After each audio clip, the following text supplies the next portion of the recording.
1816, los efectivos de todas las unidades de línea, servicios y tropas auxiliares del Ejército de los Andes arrojaban un total de 5.423 hombres. Disponía además de 18 piezas de artillería, 1.500 caballos y 9.280 mulas.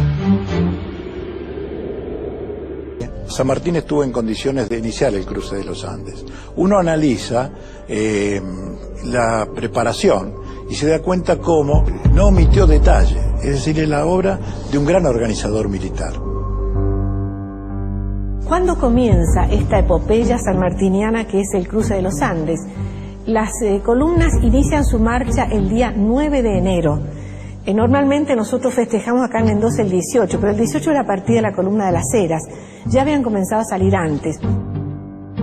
El 9 de enero de 1817 se inició el cruce de los Andes con la partida de la columna liderada por Juan Manuel Cabot. El día 14 salió la columna de Ramón Freire, con dirección sur. 4 días después, la columna de Gregorio Las Heras se puso en marcha, seguida por el contingente de artillería a cargo de Fray Luis Beltrán. Entre el 20 y hasta el 24 de enero, en forma escalonada, se puso en movimiento la columna principal. Finalmente, el día 25, San Martín se despidió de Mendoza para incorporarse a la marcha. El 25 en la madrugada sale San Martín de la ciudad de Mendoza, luego de haber enviado una nota muy linda, muy conceptuosa al Cabildo, despidiéndose de los habitantes de Mendoza para incorporarse a esa columna.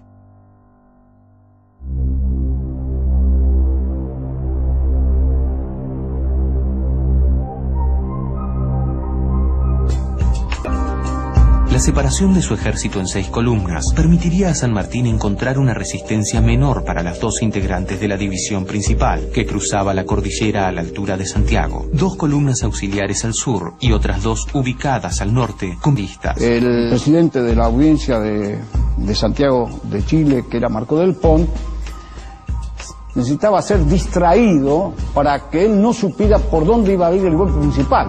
Entonces San Martín inventó un plan con 6 columnas, 2 al norte, 2 al sur y 2 en el centro, una por Los Patos y otra por Uspallata.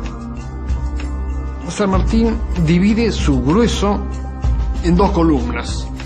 La de Uspallata, más al sur, la va a mandar el coronel retaguardia, refuerzo, al brigadier chileno Bernardo Giles. Trabajó con 2 columnas principales hacia el Valle de Aconcagua, por Los Patos y por Uspallata, pero generó columnas auxiliares cuya misión específica era ayudar a que las fuerzas realistas no pudieran saber el punto exacto por donde venía el grueso del ejército. Estas columnas auxiliares del norte y del sur tenían objetivos muy concretos. Coquimbo y La Serena, Copiapó por el norte, y en el sur era la ciudad de Talca y San Gabriel, que son más o menos cercanos. De este modo se caía de sorpresa sobre estos lugares y el factor sorpresa era fundamental para lograr la batalla decisiva que San Martín sabía que iba a ocurrir poco después del cruce. Por el lado de la columna de Las Heras, cruza desde el campo de instrucción la estancia de Canota y luego por la quebrada de Santa Elena desemboca en lo que hoy es la villa de Uspallata, que en aquel momento era la estancia. La columna de Las Heras acampa en la estancia de Uspallata. Ahí estaba la posta de Uspallata, que era la que jugó también un papel fundamental porque tenía que recibir las comunicaciones que mandaba o Soler o San Martín desde la columna principal para avisar a Las Heras que avanzara o retardara la marcha de acuerdo con el itinerario que iba haciendo la columna principal para que las 2 desembocaran al mismo tiempo ya del otro lado de la cordillera. El avance de las columnas principales se inició por el norte de Mendoza, atravesando Las Higueras, Las Cuevas y Yalguarás. Ya en la provincia de San Juan, estableció su cuartel general en la estancia Manantiales. Desde allí, la tropa cruzó por el paso de Las Yaretas o Los Patos hacia Chile.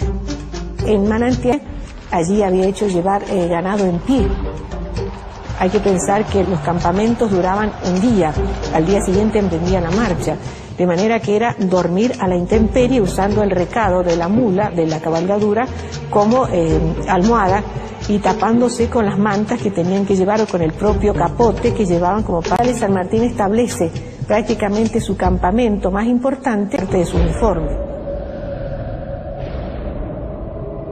Que se inician las acciones los avances de la columna sanmartiniana y el 8 de febrero que se llega al Valle de Aconcagua, suceden algunos pequeños combates, escaramuzas, tiroteos, que muestran que el ejército de San Martín es agresivo y que viene decidido a cruzar la cordillera y a no tener problema ninguno. Salvo un contraste muy ligero, porque eran choques de pocos efectivos de uno y otro lado, fueron éxitos de las tropas independientes.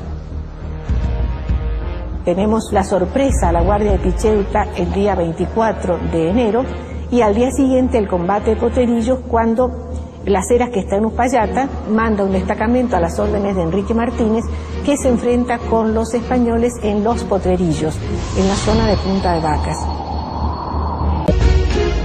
Para San Martín, la liberación de la y la propia naturaleza, cuyos accidentes principales diezmarían la fuerza de las tropas patriotas. Un tramo dificilísimo para la columna principal fue, por ejemplo, ascender el Espinacito, la cordillera del Espinacito en San Juan. Recordemos que el nombre era el Espinazo del Diablo, un lugar dificilísimo de más de 5.000 metros de altura, donde O'Higgins, que es el que manda el parte a San Martín, le dice que va a descansar porque los hombres, después de haber hecho ese cruce, están sumamente fatigados, por lo tanto necesita reponer energías por las dificultades que ha presentado el cruce de esa cordillera.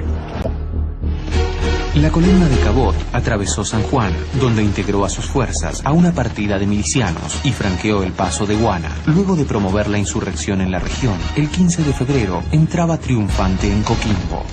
Por el extremo norte, el ejército de Manuel Belgrano destacó un contingente de milicianos e infantes, dirigidos por Celada y Dávila. Atravesando el paso de Comecaballos, sorprendieron a la avanzada realista y el 13 de febrero tomaban Copiapó.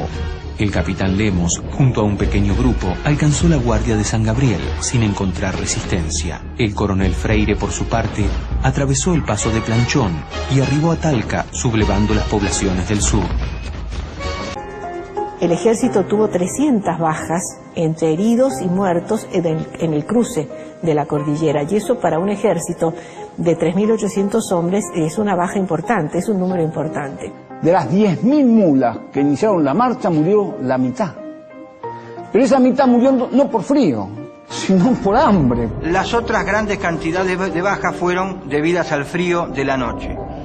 Sucedía de dos maneras: o porque se quedaban dormidos en lugares en donde estaban solos, es decir, por ejemplo, estaban de centinelas y el frío los adormilaba y morían congelados, o en el campamento no tomaban las previsiones de abrigo suficientes y morían congelados a la noche al dormir.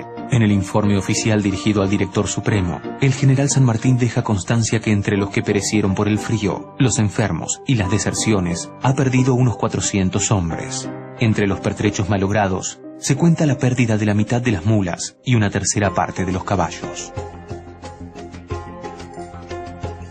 El cruce de la cordillera es una operación militar digna de ser estudiada, y así lo fue en muchas academias internacionales.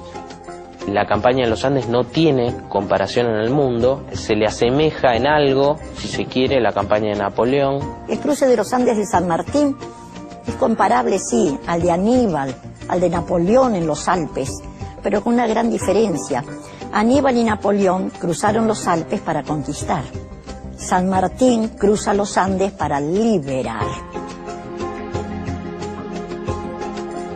Por eso algún historiador ha dicho que el cruce de los Andes, por las características que tiene y por los obstáculos que venció y por la estrategia con que fue planificado, fue la primera gran batalla de la campaña libertadora de Chile. Después vendrían Chacabuco y Maipú, pero si no hubiera existido el cruce no se hubiera logrado lo demás.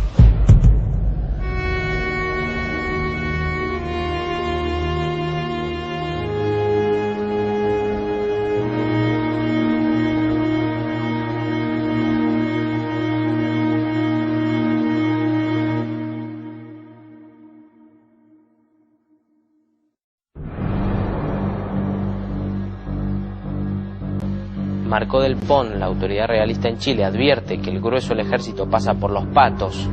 Ya es tarde. No se puede volver para atrás. No está claro hacia dónde se va, pero está muy claro que no se puede volver. Había un lugar donde San Martín había previsto que ahí iba a dar la batalla, que es la cuesta de Chacabuco. San Martín había planeado un ataque frontal. El aferramiento es cuando yo inmovilizo una fuerza para poder caer sobre el flanco de ella. Brigadier Maroto, hágase cargo. Yo le voy a mandar los refuerzos posibles. Le va 2.000 hombres. San Martín trae 3.500. Cuando Higgins llega a la costa, en vez de ver las fuerzas realistas varios kilómetros al sur, los tiene a una distancia bastante menor. Era tremendamente difícil, después de todos esos años, estar frente al enemigo y no atacar.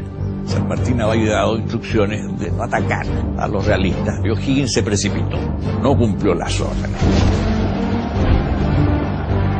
Casi compromete toda la batalla de Chacabuco y con ella todo el tremendo esfuerzo de montar un ejército y de cruzar los Andes. De la fuerza total realista llegaron a Santiago menos de 200 hombres.